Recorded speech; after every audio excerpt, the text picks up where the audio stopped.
And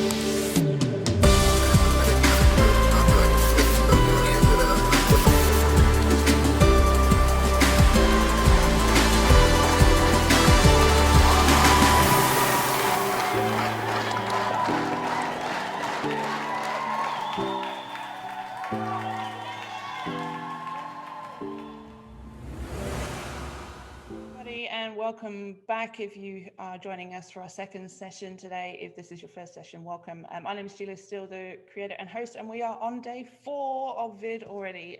Time flies when you are having fun. We are joined by my good friend, the amazing Andy Kaufman, live from one of my favorite US cities, Sweet Home Chicago. It's also one of my favorite songs, massive blues fan. And Andy, if I could play this in the recording and not get sued for copyright, I would definitely be introducing you with Sweet Home Chicago right now. For people that don't know Andy, as I said, he is in Chicago, USA. He's a recognized expert on leadership and project management. That's how we got to know each other, helping organizations around the world improve their ability to lead and deliver. And he works with leaders at the United Nations and other global clients to improve their ability to deliver on their initiatives. Before becoming an internationally sought after speaker, Andy started as a software developer and was promoted into management for all the wrong reasons. We've had a few conversations along those lines, Andy, and he's the author of three books and the host of the acclaimed People and Projects podcast, which provides interviews and insights for his global listeners. And Andy, I know we've had many conversations over the years about everything that is wrong with people being promoted into leadership when they shouldn't be. And I'm going to hand over to you, future prepping your career. Thank you so much, Julia. It is truly a pleasure to be able to be part of your conference. I just love the group of people you put together. And for those that are joining here, this is going to be a discussion about future prepping your career. In fact, I'd be interested in this. If you have your camera on, and so if people are watching the recording, they'll have to play along. But let's do this. If you lost your job, whatever that job is, you might be an entrepreneur today, but if you lost what you're doing right now, okay, you find out tomorrow, that I lost my job. On a scale of 1 to 10, where would you be? 10 is, I've got a pretty good plan. 1 is, I'd be freaking out. Okay. So where would you put it? In the, if you got your camera on, you can give me the number of fingers. If you're in the chat box, or if you have access to the chat box, put your number there. All right. So I see an 8, I see a 6, I see a 7 in the chat box. Okay. Got about a 6 there from Julia. Julia, you're just going to do VID 24/7 year round, right? That's what you end up doing. But it's an interesting question to consider, because we're coming out of a pandemic and there have been many tragedies throughout this whole thing. And that includes certainly lives lost, but a lot of jobs impacted. A lot of companies that are no longer in business.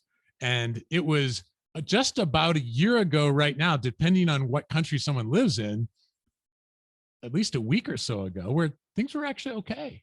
And then all of a sudden, boom, lockdowns, out of the blue, things happen. And I'm telling you, that's just the world we live in. Let me tell you about a couple of wake-up calls.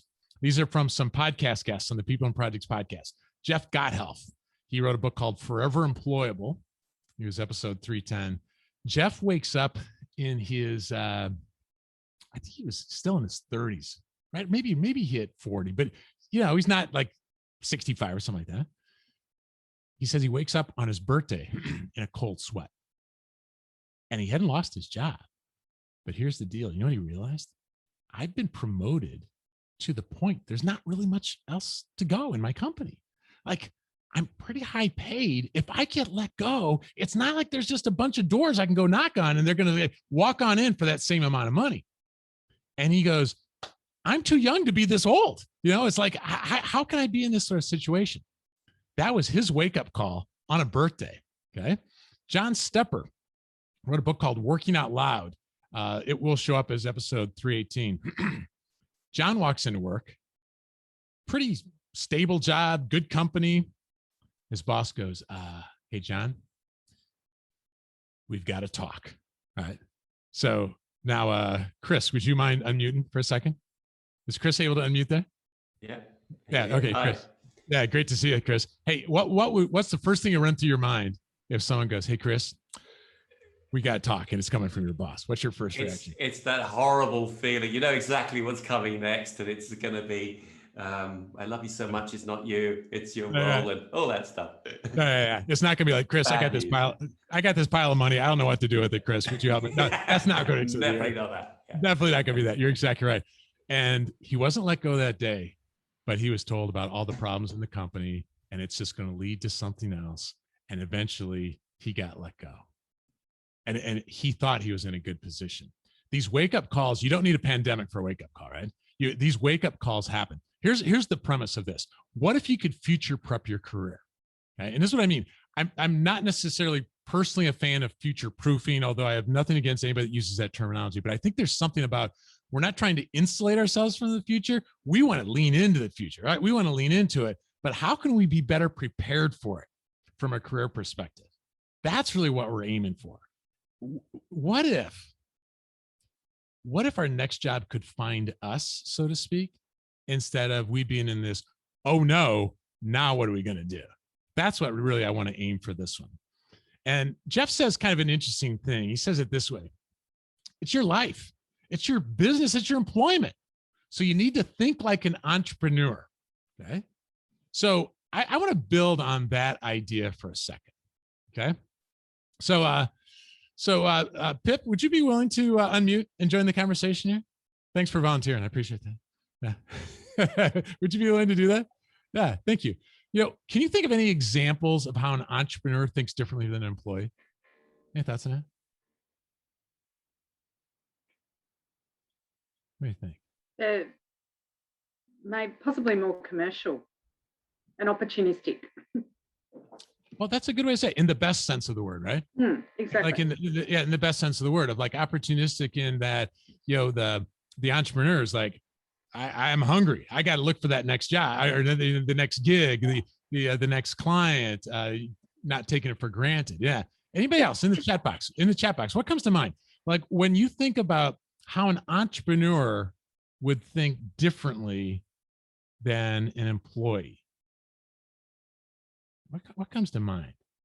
Yeah. So this optimism, Chris, I love that. There's this sense of, hey, you know what? I have agency over what I'm doing here. So I'm less of a victim. There's a risk taker. I got to make these decisions fast. I don't have this big committee I have to go through. All right. There's this, Julia, I love the fact you said fun, because we do have the ability. I love that. That's a great way of saying it. There's this, the flexibility. So it's an entrepreneur thinking versus the employee thing. There's an element of which, if we think about the future, hey, Carol, that's a good point about we have more agency. We're more in control. Sarah, the creativity with the resources. Yeah. If somebody's listening to this recorded, think about that. How does an entrepreneur think different from an employee? I have to tell you, as an entrepreneur, I started my company 20 years ago. I think so much differently than I did 20 years ago. I was so entitled without even realizing it. And though I knew, I could maybe lose my job. Yeah. Now I pay for myself. So Julia, I think of like when I pay taxes, I didn't think about the taxes. Now as an owner, I think all different about the taxes. But there's this sense of I have a say on my journey. I'm not at the whim of, I was just with a coaching client yesterday, and he said, there was a regional director opportunity. Somebody else got it. And they go, "You're next in line, but you have to wait till it opens up." Well, that's not how an entrepreneur thinks, right? I'm not going to wait until the next thing opens up, which might be 5 years from now. So it's this entrepreneur thinking versus the employee thinking. So there's some ideas I want to pass by you, and it's going to be based on a lot of the conversations I've had on the People and Projects podcast. I would love to say that I have a lot of brilliant ideas here, but almost everything I'm going to share with you comes from really smart minds from around the world.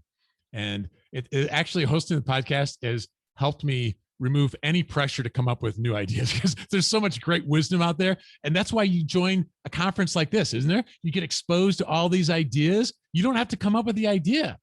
Go through the recordings of all these sessions. You can glean those and you can benefit. So how about this? We start with planting a flag. Now, here's what I mean by that. Like, what do you want to be true? Like, what what do you really want? Now, here's the crazy thing about that question. And, Maslow, you're probably familiar with Maslow's hierarchy of needs. Well, here's an interesting quote about this question. What do you want? It isn't normal to know what we want. It's a rare and difficult psychological achievement. Now, I think it's easy to actually miss this. So if somebody goes, what do you want? They go, well, I want $1 million US or Aussie dollars. That's what I want. I want a castle in Bavaria. I don't know, but no, seriously, in the real world, what do you really want? And I think too many of us are playing career roulette. It's just, hey, you know what? This opportunity came up, so I said yes. But we're taking the opportunity just because that's what came up. It's more of a career roulette. And so the idea of the plant a flag is, what do you really want? And part of that can be, well, thinking through, well, what's next? What do you want to be known for? Do you see how it's getting so much more strategic? So most of the time, I've spent time today with a number of different companies on talking about project management. That's the domain that I live in. Project managers think about this, right? Like, where are we going and how are we going to get there? What are the trends? But for us, this is almost like treating our careers more as that project. And what do you want to be known for? So, what Jeff decided he wanted to be known for? Lean UX. User experience is something where that has increasingly become important for organizations, and not just software. I mean, retail organizations, people are trying to figure out, what is the experience like with us? And Jeff's like, I'm going to take the spin on it. Lean UX. Take the best of lean, the best of UX. I'm going to be that guy. There aren't that many people that focus on lean UX. Jeff's going to be the guy.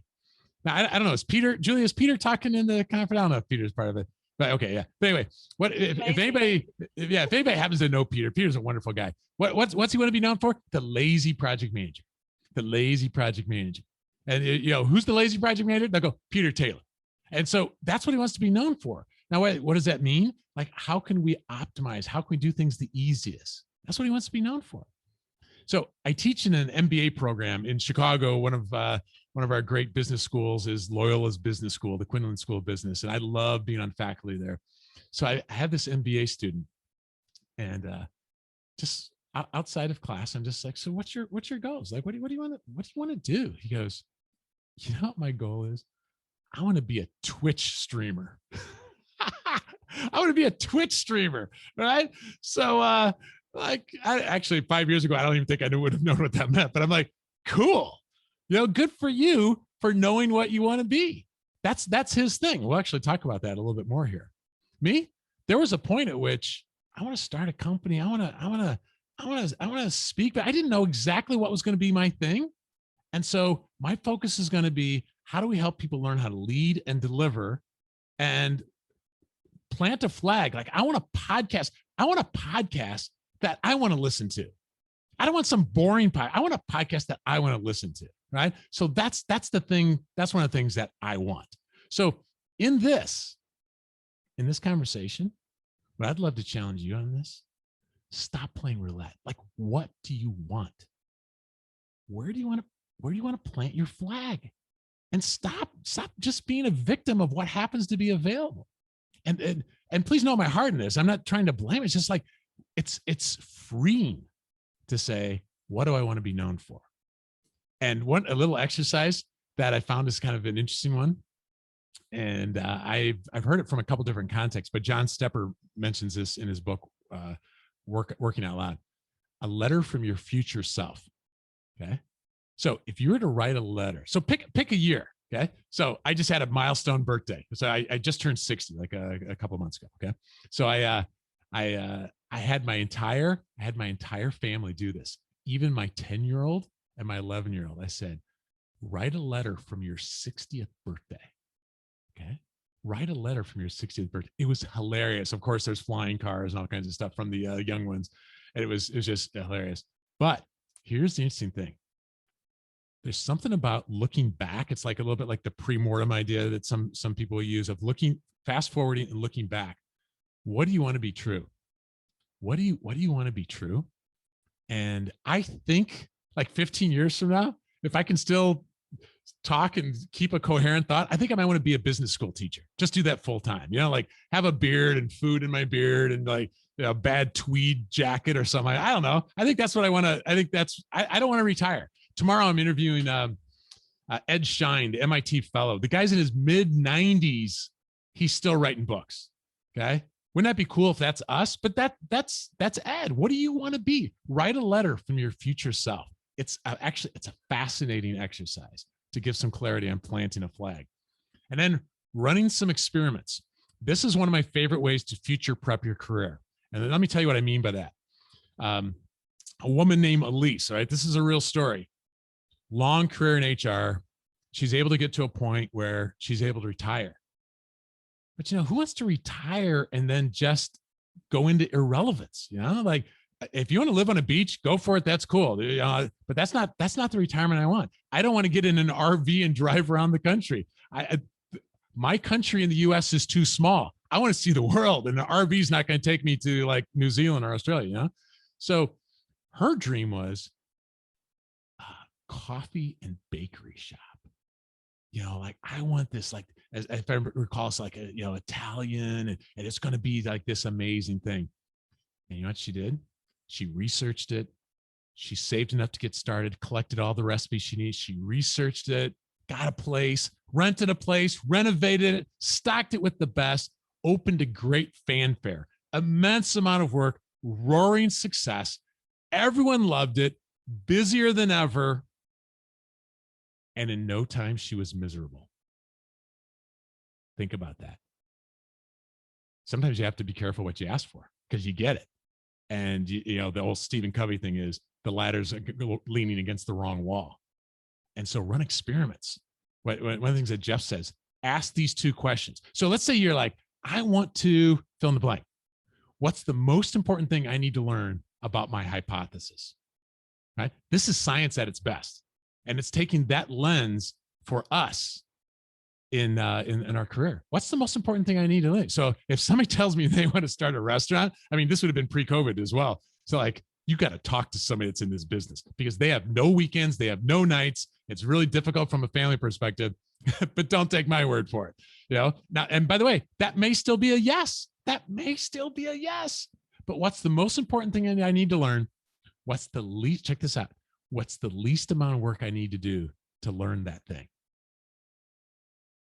This is like the world of agile and lean right here. What's the least I need to do? So there might be maybe a little bit of an idea of the minimum viable product. Maybe it's just, I'm going to have some friends over for that coffee and try out some desserts or try out some recipes or whatever. Whatever it is, I started speaking on the side. I didn't leave my job. I started speaking at conferences, and then I can find out, do I actually like this?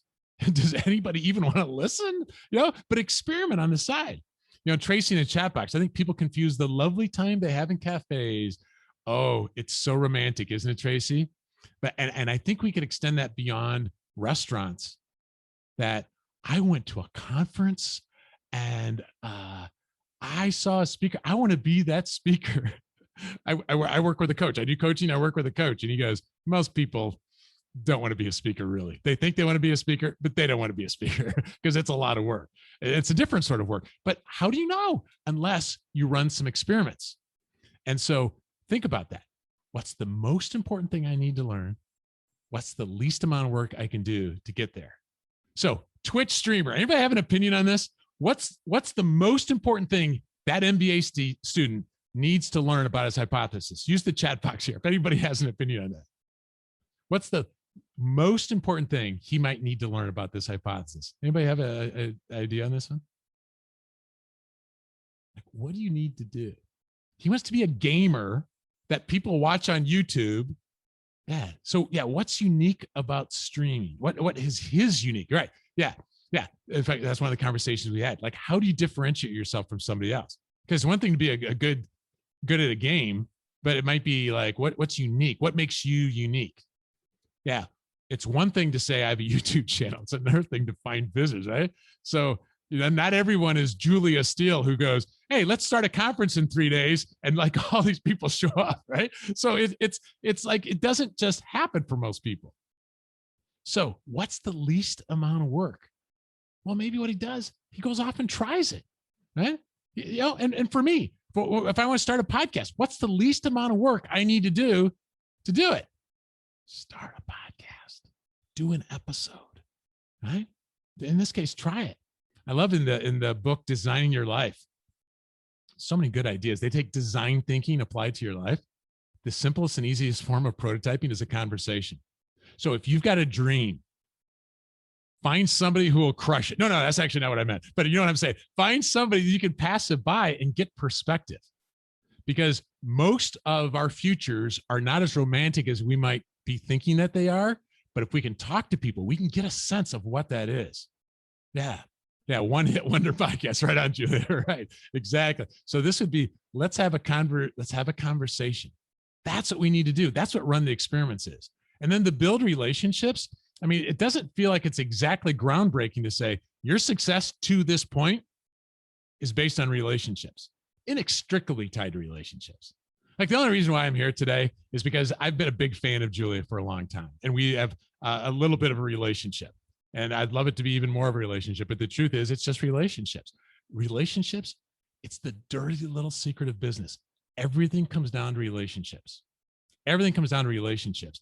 Eric Barker, I had him back on episode 180, and his book, Barking Up the Wrong Tree, it's a great book. It's something like, the subtitle is something like Why Everything You Know About Success is Mostly Wrong.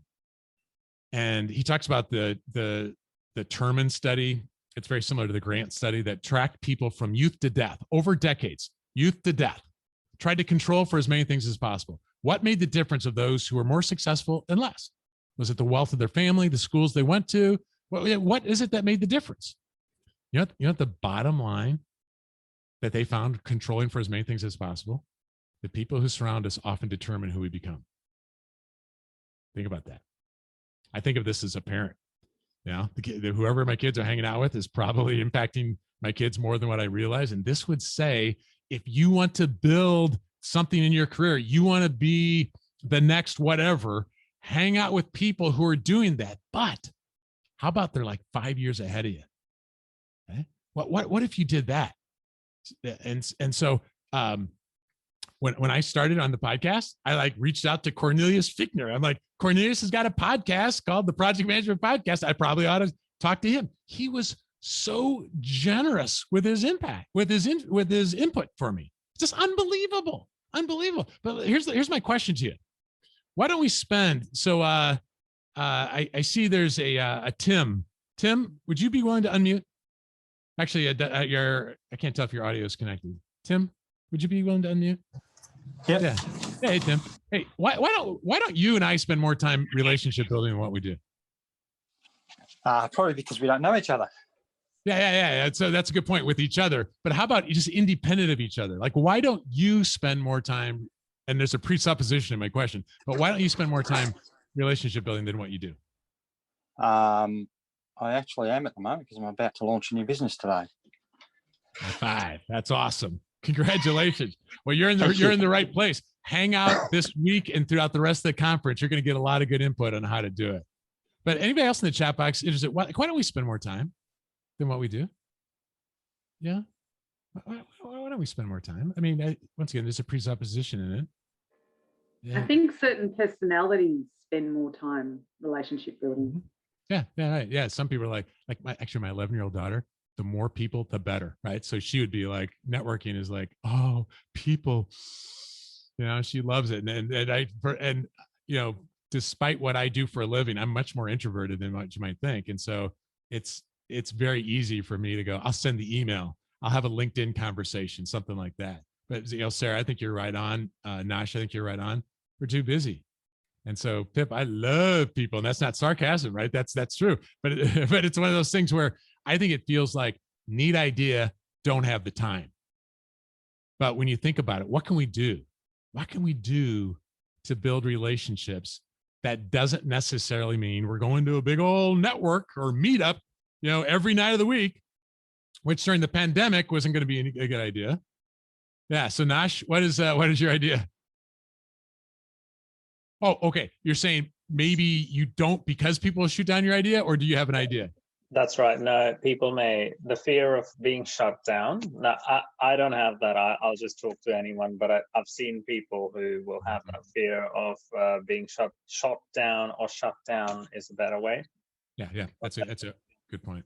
Yeah, because if I go, yeah, I'm sorry, go ahead. And that's why people will just refuse to talk to other people, not see the mistakes that the other people have made and learn from them, but probably make them again.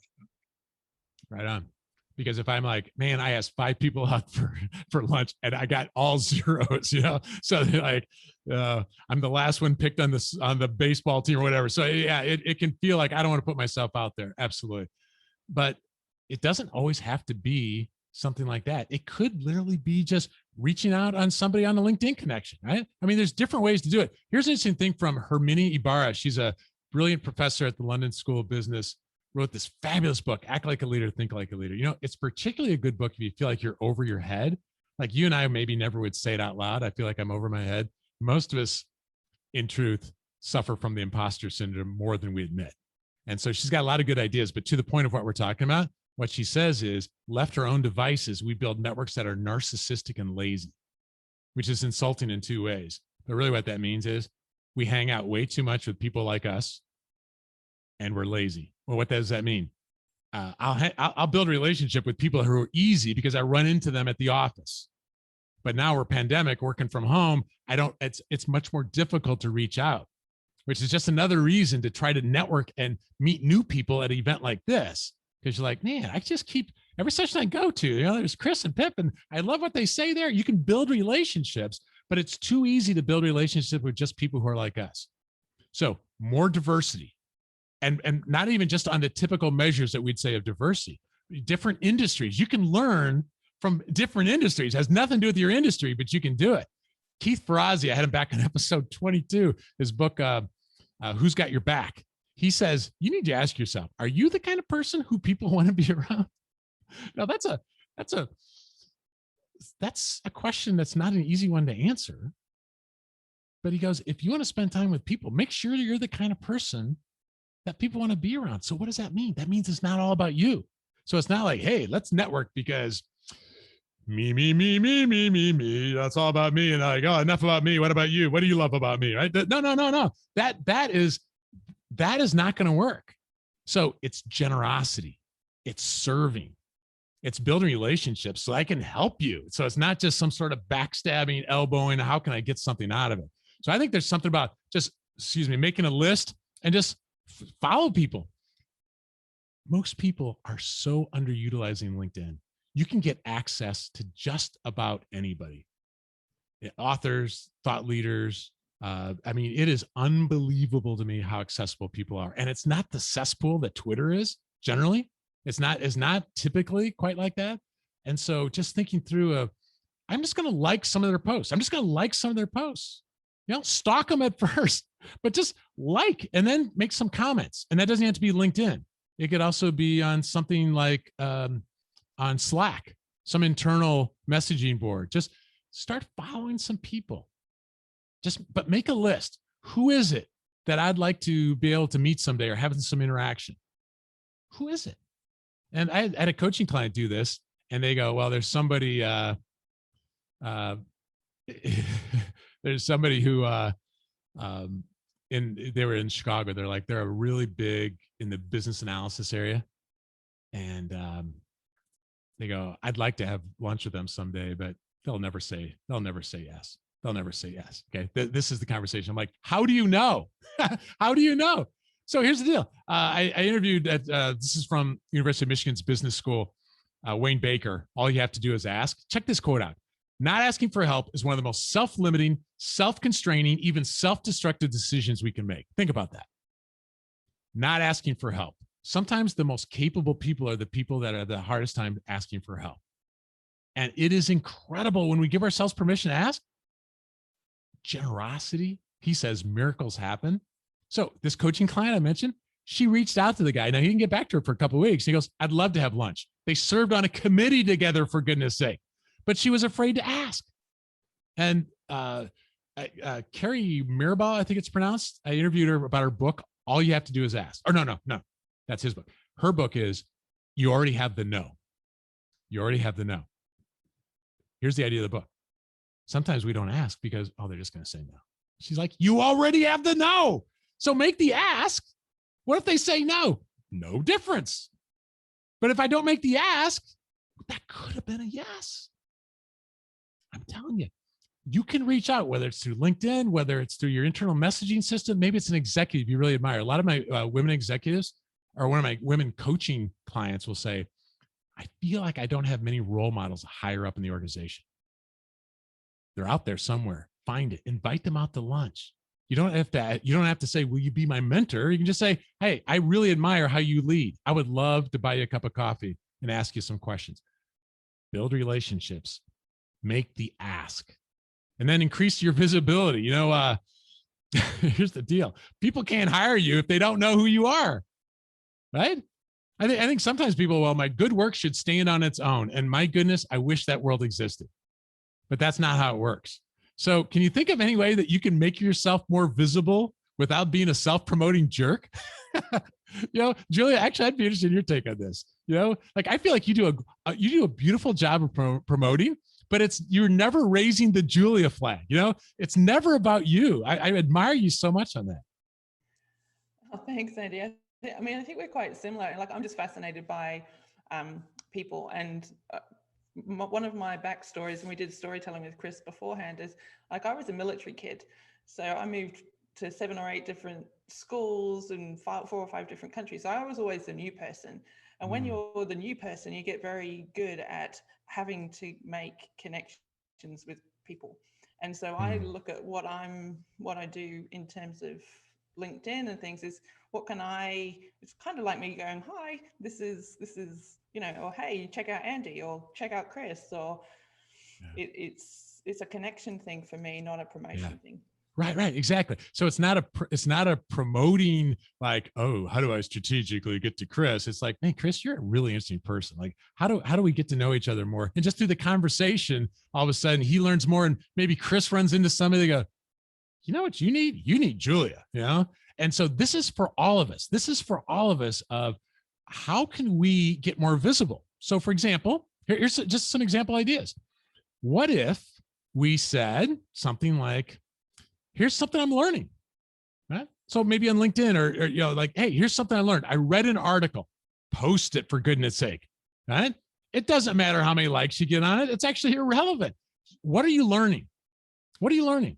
So you don't have to come up with your own ideas. This might be on an internal messaging platform, something like, hey, here's a cool thing from a project. Here's something from some lessons learned that we did. How about something like this? I tried this. I made it. I learned this. I enjoyed this. I hope you like it or find it useful. Do you see how that's not like, and I am so awesome? That's not what it's saying. It's like, here's a resource. You're just offering it out to the people that that might run across it. And that increases your visibility. After a while, people are like, wow, you know what? That Nash offers some really interesting insights. I'm going to follow Nash. And that's one way to increase your visibility. Another thing is just connect people. So Julia talked about like building up a relationship with Chris or having a conversation with Chris. All of a sudden, if you connect people, that increases your visibility, because after a while, people are like, hey, Tim knows a lot of people. Talk to Tim. And Tim will connect you with people. But connecting people increases your visibility. In Eric Barker's book, he says one of the proxies we use for whether someone is a leader is, do they speak up in meetings? Now, I think that's a pretty weak proxy, because what if what they say is just like stupid? But the interesting thing is, some of us are too quiet in meetings. And it risks stereotyping. But I've talked to plenty of women coaching clients that say, I feel like I don't have a voice because of the way it's being dominated by some of the people in our organization. And so what this is, just plus one it. Just plus one it. Maybe what speaking up in me is asking a question. Maybe it's building off of something else it says, of like, Pip, did you catch what Pip said? Well, then this. So you build off of something else. But when we are quiet in the meetings, we are effectively invisible. So that doesn't mean you have to be the loudest one in the rooms, but you can start small. Just, ask a question. Sometimes we're not promoted at work because of our potential. We're promoted because we're already doing it. So maybe some volunteering for some councils, some, some projects, something like that. But volunteering at places so you can build your expertise and your visibility. I see Chris there in the chat box says one of the benefits of online means is that easier for shrinking violence. I agree, except when the person rudely calls on you to unmute. You can run, but you can't hide, Chris. But you're right. You're right. Yeah, it is. This is true. So you don't have to be all about me, all about me. That's not it at all. What are you learning? Can you connect people? These are ways to increase your visibility. Then another way to future prep your career, just have a bias for yes. Have a bias for yes. I can't tell you the number of times where I said yes to an opportunity and that led to more things down the way. I try to live by this quote right here. Unless there's a compelling reason not to, say yes. Now, that can lead to being overburdened. And so you have to be wise about it. But in 7 years before I started my business, we were using some pretty interesting technology with Microsoft, and Microsoft called and said, would you be willing to present this at our Tech Ed conference, like during a keynote, a 5-minute presentation? And this is the backstory you need to know about me. At that time, if I had to speak in front of a group of 10 people, I would have been freaking out, not able to sleep the night before. I asked the guy, how many people are going to be at the keynote? He said 7,500 people. And for some reason, I said yes. And even as the words were flying off my lips like a flock of doves, I'm like, no. What did I just say? What did I get myself into? It was one of the worst weeks of my life getting ready for this. I lived, obviously, and it went good enough that they said, hey, would you do this again, smaller group, for an hour? And that led to speaking at some conferences, which led to more speaking at conferences. And eventually someone goes, do you do this for a living? I'm like, you can speak for a living? Like, how does this work? And that led to me starting a business. I'm doing a job now where this is my third session today. And I'm as wired now at 4:30 p.m. my time as I was this morning when I got up. I'm doing what I feel like I was made to do. It wouldn't have happened if I wouldn't have said yes. And I think too many of us are saying no. It's too risky. And I get it. But that really big opportunity might just be right around the corner that you don't even know you love it yet. You don't even know. Like, I was freaked out by it. This was worse than death. I was that person. And now I do it for a living. Have a bias. It's not saying always say yes, but it's the bias for yes. And then the last thing is just, you want a future prep career, it has to be a relentless hunger for learning. Whitney Johnson's typically in the top, usually the top 20 of the Thinkers 50. And her entire book is right here on the S curve. Like this is her book. And she would show it this way. It says, when you start somewhere, you're low in the S curve. This is not a comfortable place to be, low in the S curve. But over time, you can develop skills and you're like, oh, okay, now I see how things are done. And then you get to the top of the S curve. And that's a great place to be. But a big message of her book is don't spend too much time at the top of the S curve. Pip, any thoughts on why it might be dangerous to spend too much time at the top of the S curve, which is to say, it's a comfort zone. Yes, that's exactly it. That's exactly it. And what happens when you're in comfort zone? You don't show up at a conference like this because why? I don't need to. I know what I need to do. I've got this. And her point is, you can get knocked off that S curve by someone younger and gets paid less, or you get automated out of a job. And so her point is, you have to find some ways to say, I'm going to jump off this S curve. Now, by the way, that doesn't necessarily mean leave your company. It might mean take on bigger initiatives, take on more responsibility. We have to find ways to stretch ourselves. And Dr. David McClellan said, you and I are most motivated when we only have a 50 to 70% likelihood of success. Think about that. 100% likelihood of success, we could phone it in. 50 to 70% likelihood of success, we have to find ways to get ourselves in that situation. And this relentless curiosity about what's next. So we this doesn't happen every night over the Kaufman dinner table, but it happens. It happens more often than you might think. We're kind of weird. I'll say to my kids, all right, wouldn't it be cool if, and then fill in the blank. And then so that we'll talk about what some things like, what do you think it'll be like when you're older? Do you think, what do you think houses will look like in the future? When you read articles about stuff in the future, there's just this relentless curiosity about what's next. I keep reading about AI and project management. Everything inside of me says, until AI can figure out how to manage a stakeholder, which is a very human thing, I don't see it. But here's the deal. You know what the most important thing for us to watch for are the ideas we discount. Oh, that will never happen. Those are the ideas we need to pay special attention to, because those are the things that can blindside us. Or when everyone's like, everyone knows, well, wait a minute. If everyone's going left, you might want to think about right. What's next the other way? It's this relentless learning. Well, when it comes to future prepping the career, I mentioned Ed Schein. I'm so looking forward to talking to Ed tomorrow. He actually co-wrote the book with his son, Peter. It's called Humble Inquiry. It's definitely a recommended book. I think it's probably even a must read. It's a good book. But talking to Yoda, I mean, it's like talking to him is like talking to Yoda. I mean, he's just this brilliant, thriving in his mid-90s kind of guy. But he has an interesting quote that says, learning is stressful. And so we don't really take the time to learn until survival anxiety is bigger than learning anxiety. Think about that. We don't take the time to learn until survival anxiety is greater than learning anxiety. Here's the deal.